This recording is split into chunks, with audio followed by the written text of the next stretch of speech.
জানিয়ে দেব সর্বশেষ আপডেট বাংলা সংবাদ। শুরুতেই শিরোনাম।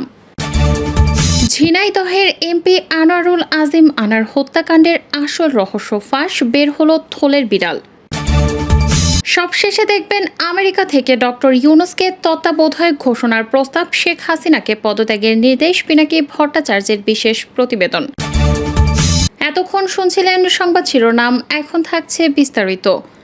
বাংলাদেশের দুর্নীতির বিরুদ্ধে লড়াইয়ে একসঙ্গে কাজ করার প্রত্যয় ব্যক্ত করেছেন যুক্তরাষ্ট্রের পররাষ্ট্র মন্ত্রণালয়ের দক্ষিণ ও মধ্য এশিয়া বিষয়ক সহকারী সেক্রেটারি ডোনাল্ড লু। তিনি বলেছেন, দুর্নীতির বিরুদ্ধে লড়াই করার জন্য বাংলাদেশের সঙ্গে কাজ করতে আমরা প্রতিশ্রুতিবদ্ধ। বাংলাদেশ সফর নিয়ে ভয়েস অব আমেরিকাকে দেয়া এক সাক্ষাৎকারে এমন প্রতিশ্রুতির কথা জানান তিনি। ভয়েস অব আমেরিকার সাংবাদিক লুর কাছে জানতে চান, আপনি দুর্নীতির বিরুদ্ধে লড়াই এবং আর্থিক সুশাসন নিশ্চিত করতে বাংলাদেশের সঙ্গে কাজ করার জন্য আপনার সরকারের পরিকল্পনা তুলে ধরেছেন। বাংলাদেশের সাবেক সেনাপ্রধান জেনারেল আজিজের বিরুদ্ধে সাম্প্রতিক নিষেধাজ্ঞা কি দুর্নীতির বিরুদ্ধে এ লড়াইয়েরই একটি অংশ? ওই সাংবাদিকের প্রশ্নের জবাবে ডোনাল্ড লু বলেন, দুর্নীতিতে জড়িত থাকার অভিযোগে গত মে মাসে আমরা ৭০-৩১ ধারার অধীনে সাবেক সেনাপ্রধান জেনারেল আজিজ আহমেদের বিরুদ্ধে পাবলিক ডেজিগনেশন ঘোষণা করি। দুর্নীতির এ অভিযোগগুলোর ব্যাপারে পূর্ণাঙ্গ তদন্ত করা হবে বলে বাংলাদেশ সরকারের মন্ত্রীরা বিবৃতি দিয়েছেন। আমরা এই ব্যাপারটি স্বাগত জানাই। অদূর ভবিষ্যতে অন্যান্য উচ্চ প্রোফাইলের বাংলাদেশি নাগরিকদের ওপরও দুর্নীতির সঙ্গে সম্পর্কিত এই ধরনের নিষেধাজ্ঞা যুক্তরাষ্ট্র আরোপ করবে কিনা ভয়েস অব আমেরিকার এমন প্রশ্নে তিনি বলেন, যখন আমাদের কাছে উল্লেখযোগ্য দুর্নীতির বিশ্বাসযোগ্য তথ্য থাকে তখন আমরা সারা বিশ্বেই নিষেধাজ্ঞা এবং ভিসা বিধিনিষেধের আকারে প্রকাশ্যে পদক্ষেপ নিই। আমাদের আইনগুলো আমাদেরকে দুর্নীতিগ্রস্ত ব্যক্তিদের যুক্তরাষ্ট্রে ভ্রমণ বা তাদের দুর্নীতির অর্থের গন্তব্য হিসেবে যুক্তরাষ্ট্রকে ব্যবহার করা থেকে বিরত রাখতে সচেষ্ট। আমি আশা করি আমরা বাংলাদেশের জনগণের সঙ্গে মিলে সব ধরনের দুর্নীতির বিরুদ্ধে লড়াইয়ের অভিন্ন লক্ষ্য অর্জনে একসঙ্গে কাজ করে যাব।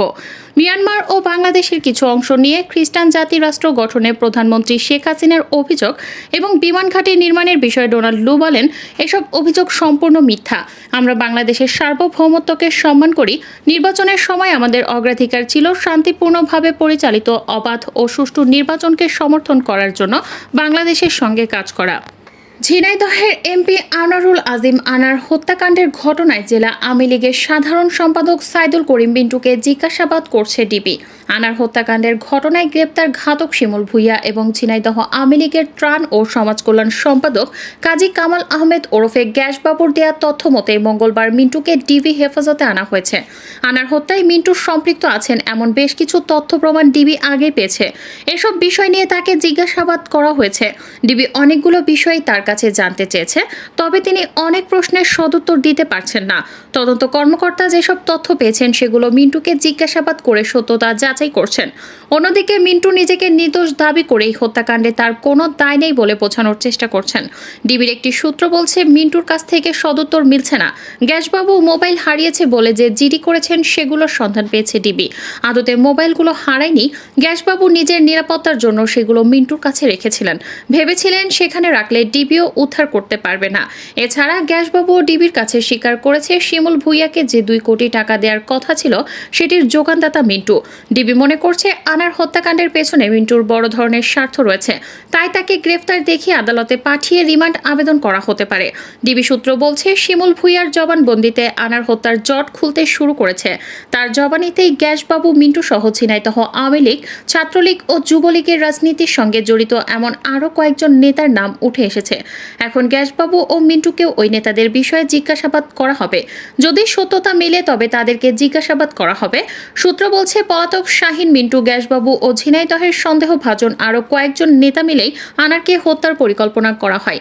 মিন্টু ছিলেন অর্থের যোগানদাতা, কারণ আনারকে সরিয়ে দিলেই ঝিনাইদহ এলাকার একটি সংসদীয় আসন আধিপত্য বিস্তার, চোরাচালান ব্যবসা সহ অনেক কিছুই তার নিয়ন্ত্রণে চলে আসবে। ঝিনাইদহ এলাকায় কিছু কিছু ক্ষেত্রে একক আধিপত্য বিস্তার করে আসছিলেন আনার।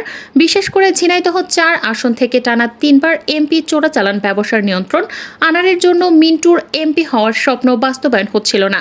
এই আসন থেকে আনার ছাড়া অন্য কেউ মনোনয়নও পাচ্ছিলেন না, তাই তাকে সরিয়ে দিলে এমপি হওয়ার স্বপ্ন পূরণ হতো। এছাড়া চোরাচালান ব্যবসার নিয়ন্ত্রণ আনারের কাছে থাকায় অন্য কেউ সুবিধা করতে পারেননি, তাই তারা চেয়েছিলেন বড় অঙ্কের টাকা খরচ করেও যদি আনারকে সরিয়ে দেওয়া যায় তবে মাঠ ফাঁকা হয়ে যাবে। এজন্য মিশন বাস্তবায়নে শিমুল ভুইয়া, সিয়াম, জিহাদ, শেলেস্তি, তানভীর, মোস্তাফিজ সহ আরেকটি গ্রুপকে তৈরি করে শাহিন। আগে থেকেই শাহিন ও শেলেস্তি স্বামী স্ত্রী সেজে ভাড়া নেন সঞ্জেপির ওই বাসায়। পরে কৌশলে লোভ দেখিয়ে ফাঁদ পেতে আনারকে নেওয়া হয় ওই ফ্ল্যাটে, পরিকল্পিতভাবে নৃশংসভাবে হত্যা করা হয়। ঝিনাইদহের প্রভাবশালী এই নেতা আনার হত্যাকাণ্ডের ঘটনা থেকে রেহাই পেতে বিভিন্ন মহল থেকে তদবির করছেন বলেও অভিযোগ উঠেছে। আনারের মেয়ে মুমতারিন ফেরদৌস ডরিন স্বরাষ্ট্রমন্ত্রীর কাছে দাবি জানিয়েছেন কোনো চাপে যেন বিচার বন্ধ না হয়। এ সময় তিনি জড়িতদের ছাড়িয়ে নিতে তদবির হচ্ছে, বড় বড় জায়গা থেকে ফোন আসছে এমন কথাও বলেন। ডরিন বলেন, আমি স্বরাষ্ট্রমন্ত্রীর কাছে এসেছি যেন আমার বাবা হত্যাকাণ্ডের সঠিক বিচার হয়, সঠিক বিচারটা যাতে আমরা নিশ্চিত করেন সেই দাবি জানাতে।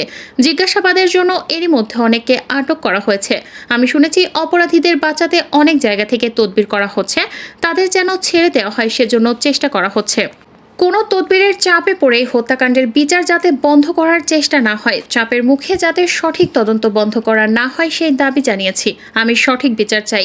গ্যাসবাবু নামে যাকে আটক করা হয়েছে তিনি আমার বাবার প্রতিপক্ষ নয়, আমাদের সঙ্গে তার কোনো শত্রুতাও নেই। আমার মনে অনেক প্রশ্ন জাগছে। গত 17 মে তার সঙ্গে ভাঙ্গায় দেখা হয়েছে, সেখানে একটা টাকা দেয়ার লেনদেনের কথা উঠেছে যা আমি খবরে শুনেছি। আমার কথা হলো এই টাকার যোগানদাতা কে, কেন তারা এটা করিয়েছে? আপনারা দেখেছেন তাকে আটকের আগে থানায় তিনি জিডি করেছেন যে তার 3টি ফোন হারিয়ে গেছে। একই দিনে একজন মানুষের 3টি ফোন কিভাবে হারিয়ে যায় সেটাও আমার প্রশ্ন। এগুলো কি পরিকল্পিতভাবে করা হয়েছে? সে তো আমার বাবার শত্রু নয়। এই কাজগুলো কে করাচ্ছে সেটা আমি বারবার বলেছি। জেলা আওয়ামী লীগের সাধারণ সম্পাদক সাইদুল করিম মিন্টু চাচাকেও জিজ্ঞাসাবাদের জন্য ডিবি নিয়ে গেছে। অবশ্যই তাদের কাছে সত্যিকারের কোনো তথ্য প্রমাণ আছে, সেটা আমি নিজেও জানি। সেই প্রমাণ সাপেক্ষেই তাকে জিজ্ঞাসাবাদের জন্য নিয়ে যাওয়া হয়েছে। Savanna Eco Resort and Natural পার্কের প্রধান ফটকের সামনে বড় সাইনবোর্ডে রিসোর্টের নাম লেখা, তার পাশেই এই সম্পত্তি সোনালী ব্যাংক লোকাল শাখা ঢাকার নিকট দায়বন্ধ লেখা আরেকটি সাইনবোর্ড ছাটানো। পুলিশের সাবেক মহাপরিদর্শক বেনজির আহমেদের স্ত্রী সন্তানদের মালিকানার এই রিসোর্টটি আদালতের নির্দেশে ক্রয় করেছে দুর্নীতি দমন কমিশন। বেনজির আহমেদের স্ত্রী সন্তানদের নামে থাকা সাভানা পার্কের ভেতরে মৎস্য খামারের জন্য 4,19,14,000 টাকা ঋণ নেওয়া হয়েছে সোনালী ব্যাংকের লোকাল শাখা থেকে। ব্যাংক সূত্রে জানা যায়, বেনজিরের স্ত্রী জিশান মির্জার প্রতিষ্ঠানের নাম সাউদার্ন বিজনেস ইনিশিয়েটিভস। এতে অংশীদার রয়েছেন তাদের 2 মেয়ে ফারহিন রিশতা বিনতে বেনজির ও তাহসিন রাইসা বিনতে বেনজির। প্রতিষ্ঠানটির নামে থাকা সোনালী ব্যাংকের চলতি হিসাব থেকে 2019 সালের 14 নভেম্বর এবং 2020 সালের 15 জুন ঋণ আবেদন করা হয়। ব্যাংকের কাছে দেয়া আবেদনে সাভানা ফার্ম প্রোডাক্টসের প্রকল্প মূল্য উল্লেখ করা হয় 8,66,00,000 কিছু বেশি। প্রকল্প ঋণ ইকুইটি অনুপাতে মঞ্জুর করা হয়েছে 4,19,00,000 টাকা।